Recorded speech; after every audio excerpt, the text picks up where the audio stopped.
চালে ডালে মিশিয়ে দিন, কিন্তু খিচুড়ি না।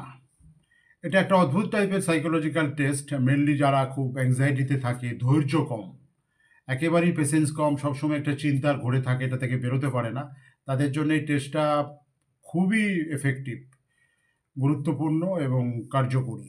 আমি আমার পেশাগত জীবন অনেকগুলো জায়গায় কাজে লাগিয়েছি। ইভেন কিছুদিন আগেও ইউজ করেছি। সেটা হচ্ছে চাল আর ডালে মিশিয়ে দিন, যেকোনো ডাল। পরিমাণটা ঠিক করে নেবেন এবং সেটা থেকে ডালটা বা চালটা আলাদা করুন। যেটা বেশি সেটা করতে পারেন বা যেটা কম সেটা। সাধারণত যেটা বেশি সেটাকেই আলাদা করা হয়। তাহলে সময়টা বেশি লাগবে। এটা করলে পেশেন্সটা অনেক বেশি বাড়বে। বিশেষ করে এটা বাচ্চাদের ক্ষেত্রে, যারা একেবারেই মনোযোগ পড়াশোনায় দিতে পারে না, কনসেন্ট্রেশন একদম ল্যাক করে, তাদের ক্ষেত্রে এটা উপকারী। আর চাল ডাল যেখানে সম্ভব হয় না, সেখানে বিভিন্ন কালারের লাল, নীল, সবুজ, হলুদ বিভিন্ন পুঁথি পাওয়া যায় বা সোলার বল পাওয়া যায়, সেগুলো দিয়েও করতে পারেন। বড়দের এবং ছোটদের ক্ষেত্রে সবার জন্যই সাইকোলজিক্যাল টেস্টটা পেশেন্স বাড়ানোর জন্যে, ধৈর্য বাড়ানোর জন্যে দারুণ, দারুণ উপকারী একটা টিপস। কাজে লাগান।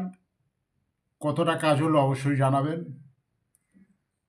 ওকে, থ্যাংকস।